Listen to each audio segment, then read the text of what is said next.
आज का जो वीडियो लेक्चर है इसमें हम लोग 5 मोस्ट इम्पॉर्टेंट क्वेश्चन को लेकर डिस्कस करेंगे। तो चलिए हम लोग आगे बढ़ते हैं। आप जो है कोर्स ज्वाइन कर सकते हैं जो कि पीसीएस गुरुजी के द्वारा स्टार्ट किया गया है कि इनिशिएटिव के तौर पे 9 मंथ ऑनलाइन कोर्स जो कि जिसमें NCERT current affair advance course शामिल है जो कि फॉर आप ये देख सकते हो, लेकिन एडवांस कोर्स के रूप में for UP PCS 2021 video PDF और टेस्ट शामिल है और साथ ही साथ वीडियो कॉन्फ्रेंसिंग टेस्ट है। आप ज़्यादा जानकारी के लिए इस नंबर पे कॉल कर सकते हैं, आप यहाँ पे फ़ी को देख सकते हो। तो चलिए हम लोग आगे बढ़ते हैं फिर। तो हमारा जो पहला क्वेश्चन है, which of the following as a nodal agency has been assigned the responsibility of leveraging the monitoring mechanism of the global multi dimensional poverty index. Hindi में अगर मैं बोलूँ तो निम्नलिखित में से किसके रूप में नोडल एजेंसी को global multi dimensional poverty index की निगरानी तंत्र का लाभ उठाने की जिम्मेदारी सौंपी गई है। अब समझना यह है कि मिनिस्ट्री ऑफ स्टैटिक्स, तो आपको मैं बता दूँ एक आंसर के तौर पर कि इसमें आंसर जो होगा नीति आयोग होगा। तो सबसे पहले नीति आयोग के बारे में जानकारी लेते हैं जो कि काफ़ी इंपॉर्टेंट भी है। तो जब हम नीति आयोग के बारे में, आपको मालूम है कि इंडियन पॉलिटी में भी इसके बारे में काफ़ी डिस्कशन, काफ़ी ज़्यादा डिटेल दिया हुआ है और बहरहाल उसमें एक टॉपिक के रूप में भी है। तो सबसे पहले हम लोग देखते हैं कि इसकी स्थापना कब हुई थी, इन सारी चीज़ों पे हम लोग डिस्कस करेंगे। गठन इसका हुआ था 1 जनवरी 2015 यानी 5 वर्ष पहले। पूर्ववर्ती जो है योजना आयोग है, इसके पहले अधिकार क्षेत्र भारत सरकार के द्वारा, भारत सरकार के अंदर आती है, मुख्यालय नई दिल्ली में है, कार्यपालक नरेंद्र मोदी जो कि अध्यक्ष है, जो कि चेयरपर्सन है, पदेन अध्यक्ष। दोस्तों, नीति आयोग राष्ट्रीय भारत परिवर्तन संस्थान भारत सरकार द्वारा गठित एक नई संस्था है जिसे योजना आयोग के स्थान पर बनाया गया है। 1 जनवरी 2015 को इस नए संस्थान के संदर्भ में जो जानकारी देने वाला मंत्रिमंडल का प्रस्ताव जारी किया गया था। ये संस्थान सरकार के थिंक टैंक के रूप में सेवाएं प्रदान करेगा और उसे निर्देशात्मक एवं नीतिगत गतिशीलता प्रदान करेगा। नीति आयोग केंद्र और राज्य स्तरों पर सरकार की नीति के प्रमुख कारकों के संबंध में प्रासंगिक, महत्वपूर्ण एवं तकनीकी परामर्श उपलब्ध कराएगा। इसमें आर्थिक मोर्चे पर राष्ट्रीय और अंतर्राष्ट्रीय आयात देश के भीतर, साथ ही साथ अन्य देशों की बेहतरीन पद्धतियों का प्रसार, नई नीतिगत विचारों का समावेश और विशिष्ट विषयों पर आधारित समर्थन से संबंधित मामले शामिल होंगे। तो इसमें हम लोग यही देखेंगे। साथ ही साथ आपको मैं बता दूं कि नीति आयोग ग्राम स्तर पर विश्वसनीय योजना तैयार करने के लिए तंत्र विकसित करेगा और इसे उत्तरोत्तर उच्च स्तर तक पहुंचाएगा। राइट। अब हमें यह देखना है कि इसकी पृष्ठभूमि के बारे में। तो बीतते वर्ष के साथ सरकार का संस्थागत ढांचा विकसित और परिपक्व हुआ है। इससे कार्य क्षेत्र में विशेषज्ञता विकसित हुई है जिसमें संस्थाओं को सौंपे गए कार्यों की विशिष्टता बढ़ाई है। नियोजन की प्रक्रिया के संदर्भ में शासन की प्रक्रिया को शासन की कार्यनीति से अलग करने, साथ ही साथ उसे ऊर्जावान बनाने की जरूरत है। देखिए, मैं यहाँ पे क्यों मैं इतनी सारी स्टेटमेंट्स दे रहा हूँ, क्योंकि यूपी पीसीएस में स्टेटमेंट बेस्ड क्वेश्चन भी आती है, कंसेप्चुअल बेस्ड क्वेश्चन। तो ये बहुत जरूरी हो जाता है कि हर एक पॉइंट को आप समझें। तो शासन संरचना के संदर्भ में हमारे देश की जरूरतें बदली हैं। ऐसे में एक ऐसे संस्थान की स्थापना की आवश्यकता है जो सरकार के दिशात्मक और नीति निर्धारक थिंक टैंक के रूप में कार्य करे। तो इसका उद्देश्य आप देख लेना वहाँ पे। लेकिन साथ ही साथ मैं इसके संरचना की बात करूँगा और सदस्य को लेकर। देखिए, भारत के प्रधानमंत्री अध्यक्ष होते हैं। गवर्निंग काउंसिल में राज्यों के मुख्यमंत्री और केंद्र शासित प्रदेशों, जिन केंद्र शासित प्रदेशों में विधानसभा है वहाँ के मुख्यमंत्री और उसके राज्यपाल भी शामिल होंगे। विशिष्ट मुद्दों और ऐसे आकस्मिक मामले जिनका संबंध एक से अधिक राज्य या क्षेत्र से हो, उसको देखने के लिए क्षेत्रीय परिषद गठित किया जाएगा और ये परिषदें विशिष्ट कार्यकाल के लिए बनाई जाएंगी। भारत के प्रधानमंत्री के निर्देश पर क्षेत्रीय परिषदों की बैठक होगी और इनमें संबंधित क्षेत्र के राज्यों के मुख्यमंत्री और केंद्र शासित प्रदेशों के उपराज्यपाल शामिल होंगे। इनकी अध्यक्षता नीति आयोग के उपाध्यक्ष करेंगे। संबंधित कार्य की जानकारी रखने वाले विशेषज्ञ और कार्यरत लोग विशेष आमंत्रित के रूप में, स्पेशल गेस्ट के रूप में प्रधानमंत्री द्वारा नामित किए जाएंगे।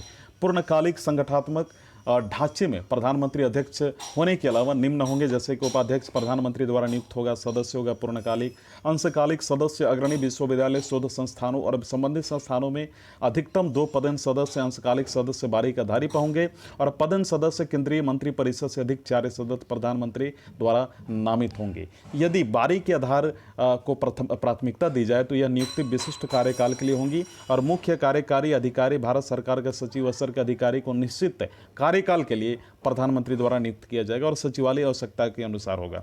सदस्य कौन होंगे? तो उपाध्यक्ष होंगे डॉक्टर राजीव कुमार जो कि अर्थशास्त्री हैं। मैं इनके बारे में आपको जानकारी दे दूं तो आपको एक चीज़ इनके बारे में समझना है कि भारत के अर्थशास्त्री है, वर्तमान में नीति आयोग उपाध्यक्ष है। वह पुणे में Gokhale institute of economics and politics के चांसलर और एक गैर लाभकारी शोध संगठन के संस्थापक निदेशक भी हैं। मुख्य कार्यकारी अधिकारी यानी सीईओ अमिताभ कांत के बारे में थोड़ी जानकारी लेते हैं। मैं आपको बता दूं कि ये जो है इसके पूर्व औद्योगिक नीति एवं प्रसारण विभाग के सचिव थे। वे भारतीय प्रशासनिक सेवा केरल कैडर के 1980 बैच के अधिकारी हैं। पूर्णकालिक सदस्य डॉक्टर विनोद पाल जो कि लोकसभा से विशेषज्ञ हैं, विजय कुमार सारस्वत जो कि पूर्व DRDO सचिव हैं, रमेश चंद्र जो कि कृषि विशेषज्ञ है, पदेन सदस्य जो कि राजनाथ सिंह है जो कि केंद्रीय मंत्री हैं, और निर्मला सीतारमण केंद्रीय मंत्री, अमित शाह केंद्रीय मंत्री, नरेंद्र सिंह तोमर केंद्रीय मंत्री हैं, विशेष आमंत्रित के रूप में जो हैं और जो वहाँ पे काम करने के कार्यकारी जो स्टाफ्स हैं, हम अगर बोल सकते हैं जो कि वहाँ पे बोर्ड ऑफ डायरेक्टर्स में एक तरीके से हम बोल सकते हैं, तो नितिन गडकरी सड़क एवं परिवहन मंत्री हैं, थावर चंद गहलोत जो कि केंद्रीय सामाजिक न्याय एवं अधिकारिता मंत्री हैं, रमेश निशंक पोखरियाल जो कि मानव संसाधन विकास मंत्री हैं। तो ये तो हम लोगों ने इसके बारे में डिस्कस किया, और अगली जो हमारी काफ़ी इंपॉर्टेंट है उसके बारे में थोड़ा हम लोग समझ लेते हैं। तो अगला जो हमारा है वो है ministry of statistics and programme implementation जो है, ये हमारे लिए काफ़ी इंपॉर्टेंट। देखिए, सांख्यिकी एवं कार्यक्रम क्रियान्वयन मंत्रालय भारत सरकार का एक मंत्रालय है। 15 अक्टूबर 1999 का स्थापना हुई थी, मुख्यालय नई दिल्ली है। राव इंद्रजीत सिंह राज्य मंत्री है जो कि इंडिपेंडेंट चार्ज में रह चुके हैं और अभी भी हैं, और सांख्यिकी विभाग डिपार्टमेंट प्रोग्राम इम्प्लीमेंटेशन इनकी सहायक कंपनियां हैं। वहीं अगला हमारा जो ministry of women child and development, इसके बारे में जब हम जानकारी लेंगे तो हमें इसके बारे में कुछ प्रमुख स्रोतों, प्रमुख जो हम बोल सकते हैं फैक्ट के बारे में हमें जानकारी होनी चाहिए। तो इसके बारे में चलिए हम लोग जानकारी लेते हैं।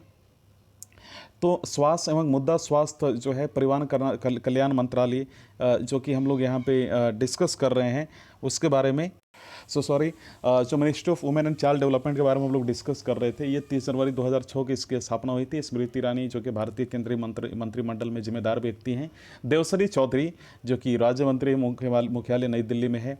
और मैं इसके बारे में आपको बता दूं कि जुरिडिक्शन है रिपब्लिक ऑफ इंडिया ने भारत में ही है, आपको मालूम है, क्योंकि भारत की ही अगर ये एक मंत्रालय तो भारत में ही होगी। साथ ही साथ जो ministry of health and family welfare की जब हम बात करते हैं तो इसके हर्षवर्धन जो कि जिम्मेदार व्यक्ति हैं स्वास्थ्य एवं परिवार कल्याण मंत्रालय में। भारत सरकार में जो है ये एक मंत्री है अश्विनी कुमार चौबे जो कि मिनिस्ट्री ऑफ स्टेट फॉर स्वास्थ्य के बोल सकते हैं कि एक मिनिस्ट्री ऑफ स्टेट में मिनिस्टर है। मुख्यालय नई दिल्ली है, स्थापना 1976 में हुई थी। एजेंसी के एग्जीक्यूटिव राजेश भूषण जो कि भारतीय प्रशासनिक सेवा में है। तो इस तरीके का इसमें हम लोगों ने इसको डिस्कस किया। अगला जो हमारा है काफ़ी इंपॉर्टेंट है, आप इसको देख सकते हैं, सारी एक्सप्लेनेशन दी हुई है। अगली जो क्वेश्चन है हमारी वो है who takes a call on central security cover to private individual in India. Bharat में निजी व्यक्तियों के लिए केंद्रीय सुरक्षा कवर पर कॉल कौन करता है, यानी उसको कौन लागू करता है? Cabinet secretary, prime minister office, central bureau of investigation, ministry of home affair, of course चूंकि ऑप्शन डी हमारा आंसर होगा मिनिस्ट्री ऑफ होम अफेयर। हाल ही में कंगना रनौत को दिया गया, आपको मालूम है, Y+ सिक्योरिटी, राइट। तो ये तो हम लोगों ने इसके बारे में देखा, लेकिन इसको लेकर कुछ हम लोग प्रमुख बिंदुओं पे भी अभी चर्चा करने वाले हैं। तो चलिए इसके बारे में कुछ हम लोग प्रमुख बिंदुओं पे चर्चा करते हैं। तो सबसे पहले हमें समझना है कि कैबिनेट सेक्रेटरी को तो मिनिस्ट्री ऑफ होम अफेयर्स के बारे में डिस्कस करते हैं। भारत सरकार का मंत्रालय है, गृह मंत्रालय और राज्यों के संवैधानिक अधिकारों में दखल दिए बिना सुरक्षा, शांति एवं सौहार्द बनाए रखने के लिए राज्य सरकारों को जनशक्ति एवं वित्तीय सहायता, मार्गदर्शन एवं विशेषज्ञता प्रदान करता है। इस मंत्रालय के मंत्री माननीय अमित शाह हैं अभी, और सालाना बजट 1,67,250 करोड़ है। स्थापना 15 अगस्त 1947 को ही थी। अगला जो हमारा है सेंट्रल ब्यूरो ऑफ इन्वेस्टिगेशन, इस बारे में हम लोग डिस्कशन करेंगे जो कि काफ़ी इंपॉर्टेंट है। केंद्रीय अन्वेषण ब्यूरो या फिर CBI भारत सरकार की प्रमुख जांच एजेंसी है। यह आपराधिक एवं राष्ट्रीय सुरक्षा से जुड़े हुए भिन्न भिन्न प्रकार के मामलों की जांच करने के लिए लगाई जाती है। यह कार्मिक एवं प्रशिक्षण विभाग के अधीन जो है कार्य करती है। मुख्यालय नई दिल्ली है। और एक सबसे इंपॉर्टेंट जो बात इसमें समझनी है हमें, जो कि आपको भी याद रखना है इसका, कि जो इसका स्थापना हुआ था 1963 में हुआ था। Ministry of personnel public grievances जो है पेंशन, इसके हम बोल सकते हैं कि एक जो है इसके पेरेंट ऑर्गेनाइजेशन के रूप में आप इसको बोल सकते हो।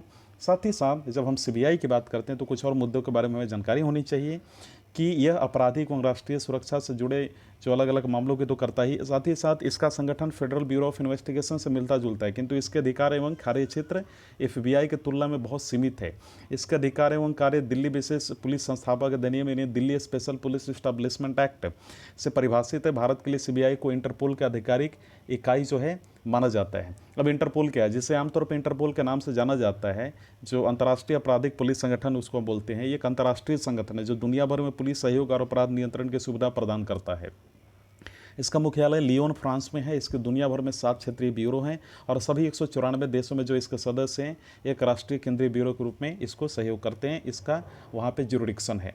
इतिहास इसके बारे में हम लोग ज़्यादा नहीं जानेंगे, लेकिन एक मैं बता दूं आपको कि भारतीय दंड प्रक्रिया संहिता यानी सीआरपीसी में संशोधन, तो सीआरपीसी की धारा 197 जो न केवल सीबीआई को भी लेकिन पुलिस के लिए लागू होता है। इससे पहले सरकारी मंजूरी अभियोजन पक्ष के लिए अनिवार्य बनाता है। तो 3739 पूर्व सीबीआई निदेशक के समूह ने सुझाव दिया है कि ज़रूरत में संशोधन करने के लिए शक्ति लोकपाल को दी जानी चाहिए।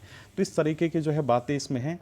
और 2012 में 6 पूर्व सीबीआई निदेशक और फिर निदेशक केपी सिंह के एक समूह ने सुझाव दिया कि सत्ता के लिए अनुमति देने के लिए अगर सब पर आवश्यक लोकपाल को दी जानी चाहिए। इस तरह तरीके की जो है बातें उनके द्वारा की गई थी और ये तो हमने इसके बारे में देखा। साथ ही साथ हमें एक चीज़ और इसके बारे में जानना है, प्राइम मिनिस्टर ऑफिस, तो इस बारे में हम लोग थोड़ी जानकारी लेते हैं। तो प्राइम मिनिस्टर ऑफिस को लेकर जो है आपको समझना है कि भारत का प्रधानमंत्री का कार्यालय से आज से भारत के प्रधानमंत्री के सीधे नीचे वाले नज़दीकी अधिकारियों और कर्मचारियों के समूह से है। प्रमुख सचिव इसके सर्वोच्च अधिकारी हैं। संप्रपति निपेंद्र मिश्र प्रधान सचिव हैं। 1947 में स्थापना हुई। जिम्मेदार व्यक्ति आपको मालूम है प्राइम मिनिस्टर हैं। उप मंत्री जो हैं Jitendra Singh, ministry of state for प्रधानमंत्री कार्यालय। प्रमोद कुमार मिश्रा भारतीय प्रशासनिक सेवा प्रधान सचिव। अनिल कुमार गुप्त भारतीय वन सेवा सेक्रेटरी हैं। ई ब्लॉक सचिवालय वहाँ पे इनका ऑफिस है। और ये तो हम लोगों ने इनके बारे में डिस्कस किया जो कि काफ़ी इंपॉर्टेंट भी है। और मैं आपको बता दूं कि ये हम लोग जिसके बारे में डिस्कस कर रहे हैं ये पीएमओ प्रधानमंत्री के सचिवालय सहायता प्रदान करता है। पीएमओ की शिकायतें से निपटने पंख और भ्रष्टाचार विरोधी इकाई शामिल है। राइट, तो आपको ये ध्यान देना है कि एक चीज़ जो कि आपको भी इसमें समझना होगा कि संयुक्त सचिव जो है यहाँ पे पंकज शरण है, संजय मित्रा है जो कि शत्रुघ्न सिंह है, और बिनी महाजन है, एल लाल कृष्ण है, जो कि ये तो काफ़ी है। इतना से ज़्यादा आपको जानकारी रखनी भी नहीं चाहिए क्योंकि इससे ज़्यादा पूछा भी नहीं जाएगा। कैबिनेट सेक्रेटरी की जब आप बात करोगे तो आपको मालूम होना चाहिए कि भारत के कैबिनेट सचिव भारत के सर्वोच्च कार्यकारी अधिकारी और वरिष्ठ सरकारी अधिकारी हैं। कैबिनेट सचिव सिविल सेवा बोर्ड, कैबिनेट सचिवालय भारतीय प्रशासनिक सेवा के अध्यक्ष और भारत सरकार के नियमों के तहत सभी सिविल सेवाओं के प्रमुख है। भारत की वरीयता क्रम में यह पद जो है 11वें क्रमांक पर आता है। तो ये तो हम लोगों ने इसके बारे में देखा। एक चीज़ आपको समझना है कि इसका गठन हुआ था 1950, हम बोल सकते हैं 1950 में हुआ था। और सबसे पहले जो भारत के कैबिनेट सचिव की जो सूची अगर हम बात करें तो सबसे पहले थे एन आर पिल्लई, जो कि 6 फरवरी 1950 से उनका कार्यकाल शुरू हुआ था और 13 मई 1953 हम बोल सकते हैं उनका ख़त्म हुआ था। और अभी जो है प्रदीप कुमार सिन्हा है, आपको मालूम है 2015 से जो है 14 जून 2015 से वर्तमान है इनका। तो ये तो हम लोगों ने इनके बारे में डिस्कस किया। वहीं हमारा जो अगला है काफ़ी इंपॉर्टेंट है, आप देख सकते हो इसके एक्सप्लेनेशन यहाँ पे है। अब अगला जो है काफ़ी इंपॉर्टेंट है, उसके बारे में डिस्कस करते हैं। वो है कि Mundra port is located on the source of, यानी मुंद्रा पोर्ट निम्नलिखित में से किस तट पर स्थित है, इसके बारे में हमें जानकारी लेनी है। और ये काफ़ी इंपॉर्टेंट भी है क्योंकि देखो ऐसे ऐसे क्वेश्चन जो है काफ़ी कंफ्यूज भी आपको कर सकती है। तो इसका जो आंसर होगा वो क्या होगा आप बताओ। तो मैं आपको बता सकता हूँ यहाँ पे कि आप इस चीज़ का ध्यान दें। तो इसका जो आंसर होगा वो ऑप्शन ए होगा। इस चीज़ का ध्यान रखना है, गल्फ ऑफ कच्छ। तो चलिए हम लोग इसके बारे में थोड़ी जानकारी लेते हैं। मैं आपको बता दूं मुंद्रा पोर्ट को लेकर कि अगर मैं मुंद्रा पोर्ट को लेकर कुछ जानकारी लूँ, सबसे पहले तो मैं आपको बता दूं कि गल्फ ऑफ कच्छ जो कि कच्छ की खाड़ी गुजरात राज्य के उत्तर पश्चिमी क्षेत्र में कच्छ जिला और जामनगर जिले के मध्य स्थित है। इस खाड़ी के पश्चिमी में अरब सागर स्थित है। वैसे यह खाड़ी जो है अरब सागर का ही एक हिस्सा है। तो गुजरात की पश्चिमी सीमा में 1700 जो है 1600 किलोमीटर लंबा समुद्र तट है, जो भारत के अन्य सभी हम बोल सकते हैं राज्यों के समुद्र तटों की अपेक्षा सबसे लंबा है। तो ये चीज़ हमें देखना है। और इससे संबंधित कुछ और चीज़ों के बारे में हम जानकारी लेते हैं। वहाँ पे मरीन नेशनल पार्क है गल्फ ऑफ कच्छ में, जो कि उसका एरिया जो 162.89 किलोमीटर स्क्वायर है। नियरेस्ट सिटी जामनगर इस्टेब्लिश हुआ था 1982 में, आपको ध्यान देना है। और एक जो सबसे इम्पॉर्टेंट बात मैं इसमें आपको बताने वाला था, जो कि आपके लिए एग्ज़ाम को लेकर काफ़ी ज़्यादा ही महत्वपूर्ण ये साबित हो सकता है, तो मैं आपको इसके बारे में बता दूं कि कच्छ की खाड़ी में स्थित जो बंदरगाह है, कुंडला बंदरगाह है, मुंद्रा बंदरगाह है, मांडवी बंदरगाह है।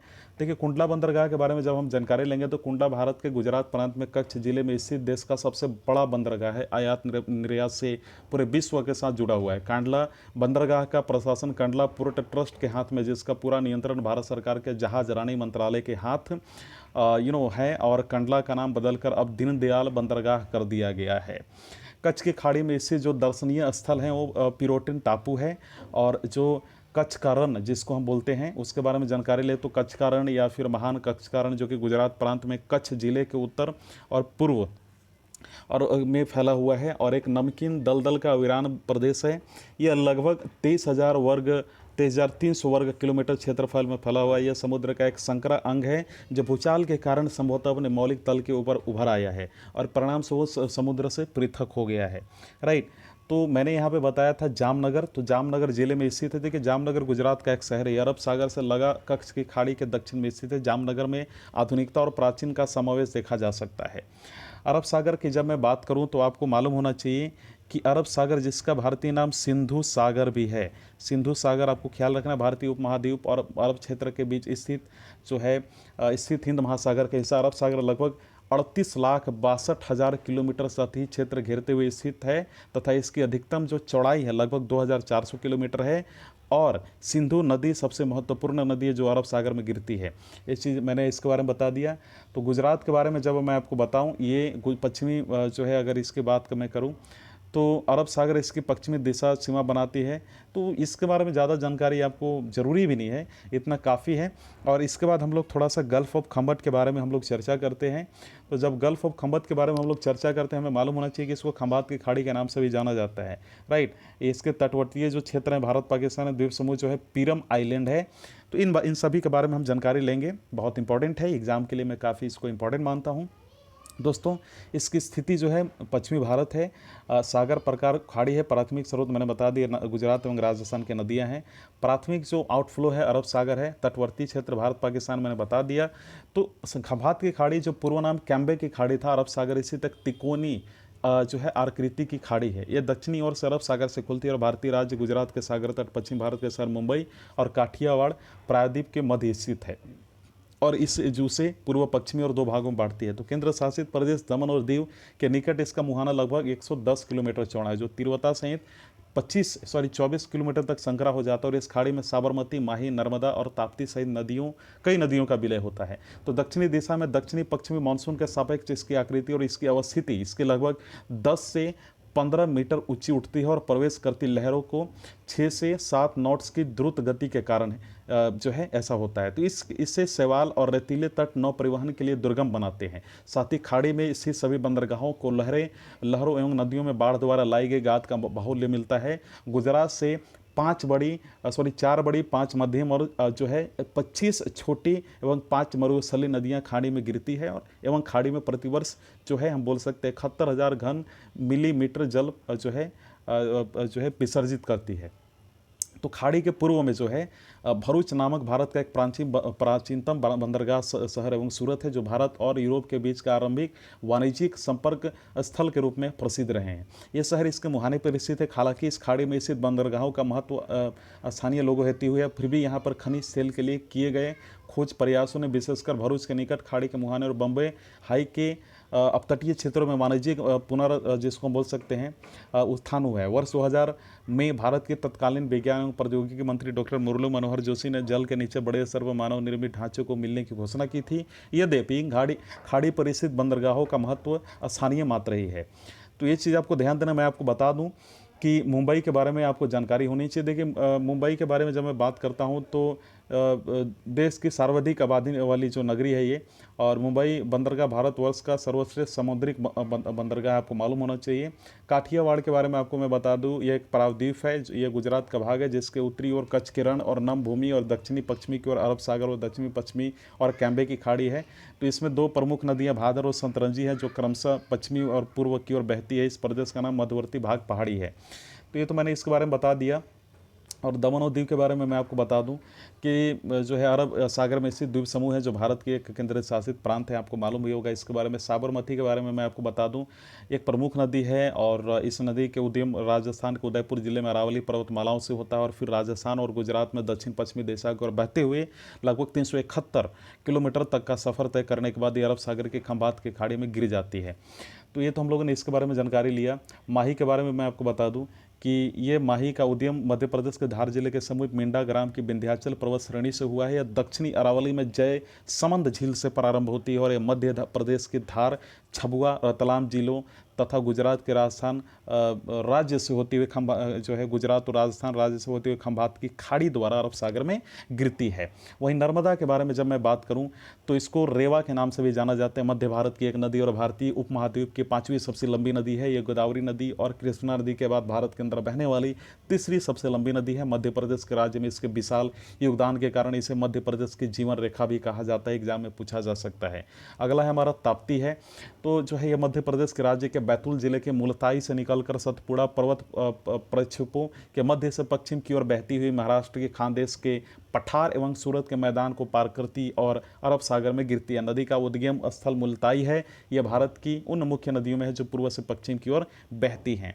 वहीं दक्षिणी पश्चिमी मानसून की मैं जब बात करूं तो अब ITCZ यानी इंटरनेशनल ट्रॉपिकल कन्वर्जेंस यानी सॉरी फॉर दैट, जिसको हम बोल सकते हैं उष्णकटिबंधीय संरक्षित क्षेत्र, राइट, से जब व्यापारिक एवं सामूहिक हवाएं ऊपर की ओर कोरिलियोस बल के कारण भारत के राज्य केरल में 2 महीना 10 दिन में मानसून तक पहुंचाता है, जो कि यहाँ से सबसे पहले बाद में जो है सबसे बाद में भी मानसून नहीं होता, लेकिन भारत में सबसे ज़्यादा मानसून मानसून मेघालय में होती है। इस चीज़ आपको ध्यान रखना है। लेकिन एक बहुत इंपॉर्टेंट बात जो मैं यहाँ पे आपको बताने वाला था ITCZ को लेकर, इंटर ट्रॉपिकल कन्वर्जेंस जोन उसको बोलते हैं हम लोग, राइट। तो ये चीज़ हम लोगों ने इसके बारे में जानकारी ली। तो ये तो हम लोगों ने इसके बारे में अच्छे से हम लोगों ने इसके बारे में थोड़ा सा एक हम बोल सकते हैं कि तो इसको समझेंगे। और साथ ही साथ एक चीज़ आपको ध्यान देना, मैंने अभी बात की शैवाल को लेकर। तो जो शैवाल की अगर मैं जब बात करूँ तो आपको मालूम होना चाहिए कि शैवाल आपने सुना भी होगा बहुत बारी अलग अलग जो है इन्वायरमेंट के बुक्स में और पर्यावरण के बुक में। तो अगली जो हमारी पॉइंट है वो है मन्नार की खाड़ी। इसके बारे में भी जानकारी ले लेते हैं। मन्नार की खाड़ी एक उथले पानी की खाड़ी है जो हिंद महासागर में लक्षद्वीप सागर के एक भाग का निर्माण करती है। यह खाड़ी भारत के दक्षिण पूर्व सिरे और श्रीलंका के पश्चिमी तट के बीच स्थित है। भारत के नाम रामेश्वरम द्वीप से लेकर श्रीलंका के मन्नार द्वीप तक चूना पत्थर से बने द्वीपों की राम सेतु नामक एक श्रृंखला इस खाड़ी को पाक खाड़ी से पृथक करती है। दक्षिण भारत की तमीर, जिसको बोल सकते हैं बरनी नदी, और श्रीलंका के अरू नदी इस खाड़ी में गिरती है। तो बात यहाँ पे आती है कि जब हम बात करते हैं तो रामेश्वरम द्वीप की, तो इसको लेकर भी कुछ जानकारी आपके पास होनी चाहिए। देखिए, भारत के प्रायद्वीपीय भाग है ये, जिसको पाम्बन द्वीप भी बोला जाता है। श्रीलंका के मध्य स्थित एक द्वीप है जो कि भारत के प्रायद्वीप भाग और श्रीलंका के मध्य स्थित है। द्वीप का भारत का हिस्सा है और इसका प्रशासन तमिलनाडु राज्य रामनाथपुरम जिले के अधीन आता है। और एक हिंदू तीर्थ स्थल के नाम से भी जाना जाता है रामेश्वरम जो नामक जो टेम्पल हम जिसको बोल सकते हैं जो एरिया है। मन्नार द्वीप, जिसके मन्नार द्वीप के नाम से भी जाना जाता है। देखिए, श्रीलंका के मन्नार जिले का हिस्सा है ये। यह श्रीलंका के मुख्य भूमि से एक सेतु के माध्यम से जुड़ा है, राइट। तो इसको बारे में हमने देखा। पाक खाड़ी जो है, इसका मतलब ये नहीं कि हम लोग पाकिस्तान की बात कर रहे हैं। पाक जलडू मरु मध्य भारत के राज्य तमिलनाडु और द्वीप राष्ट्र श्रीलंका के उत्तरी भाग के बीच स्थित एक जल संयोगी है। यह बंगाल की खाड़ी के पूर्वोत्तर में पाक खाड़ी और दक्षिण पश्चिम में मन्नार की खाड़ी के साथ को जोड़ता है। इस जल डम मरुधद, जिसको बोल सकते हैं मरुमध्य, को चौड़ाई 53 से 80 किलोमीटर है। इसमें कई नदियाँ विसर्जित होती हैं, जिसमें तमिलनाडु के वैगई नदी प्रमुख है, राइट। तो अगला जो हमारा है वो आप देख सकते हो, ये आप एक्सप्लेनेशन पढ़ सकते हो। अगला जो है काफ़ी इंपॉर्टेंट है। Which city in India is popularly known as town of victory. Bharat में किस शहर को विजयनगर के रूप में जाना जाता है? आप गेस करो, इसको किस नाम से जो है टाउन ऑफ विक्ट्री किसको जाना जाता है, किसके बारे में ऐसा बोला जाता है? ये बहुत इंपॉर्टेंट क्वेश्चन है जो आपको समझना भी होगा। तो ऑप्शन होगा बी, फतेहगढ़ साहिब। अब ये क्यों होगा? देखिए, फतेहगढ़ साहिब शहर के सिखों के लिए विशेष महत्व है। जो फतेहगढ़, जिसका अर्थ है विजयनगर, ऐसा इसलिए कहा जाता है क्योंकि 1710 में बाबा बंदा सिंह के बहादुर के नेतृत्व में जो है सिखों ने इस क्षेत्र को जीत लिया और मुगल किले को नष्ट कर दिया था। ये चीज़ आपको ध्यान रखना है, ये काफ़ी इंपॉर्टेंट है। तो अगला जो हमारा क्वेश्चन आप यहाँ पे देख भी सकते हो। देखिए, इसमें जो मैं फिर से पढ़ देता हूँ, what is real mango which was news in recently. तो रियल मैंगो क्या है जो हाल ही में खबरों में था। तो बहुत सारे लोगों को लगेगा, जो तुक्काबाजी करते हैं लोग, तो सम ट्रेडिशनल फूड में इसको जो है वो टिक लगा देंगे, लेकिन ऐसा नहीं है। इसमें जो हमारा रियल आंसर होगा सम इलीगल सॉफ्टवेयर होगा, यानी कुछ अवैध सॉफ्टवेयर। तो ये तो हमारा आज का हो गया। बाकी कल की जो वीडियो लेक्चर उसमें हम लोग बाकी का जो है जो अगली जो हमारी होगी उसके बारे में हम लोग डिस्कस करेंगे। Thank you.